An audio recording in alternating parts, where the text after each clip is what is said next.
Hi అండి, అందరికీ నమస్కారం.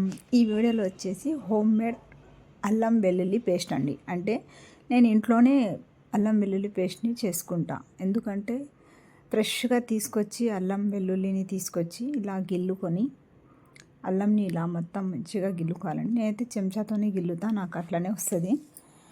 తర్వాత వచ్చేసి వెల్లుల్లిపాయలండి. ఇలా వెల్లుల్లిపాయల్ని మంచిగా గిల్లుకొని చూడండి ఎంత ఫ్రెష్గా ఉందో వెల్లుల్లిపాయలు. ఈ రెండింటిని మంచిగా ఫ్రెష్గా కడగాలండి. ఇలా చక్రాల లెక్క చిన్న చిన్న ముక్కలుగా కోసుకోవాలి. అల్లాన్ని, వెల్లుల్లిపాయలు, అల్లం ఇలా చక్రాలుగా కోసుకున్నాక ఇలా మంచిగా ఫ్రెష్గా కడగాలండి. నీటితోటి ఇలా వాటర్తో మంచిగా కడగాలి. కడిగి ఇప్పుడు ఒక జిల్లులా ఉన్న జాలి దాంట్లో వేసి కొంచెం నీళ్ళన్నీ తడి అంతా పోయిన తర్వాత మిక్సీకి వేసి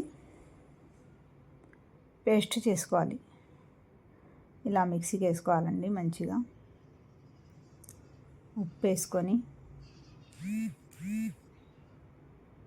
ఇలా ఉప్పు వేసుకొని మంచిగా చూడండి ఇప్పుడు మిక్సీకి వేసుకోవాలండి.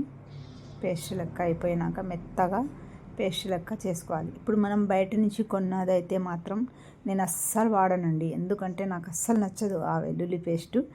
అసలు రుచి అనేదే ఉండదు, నాకు అస్సలు ఇష్టం ఉండదండి అది.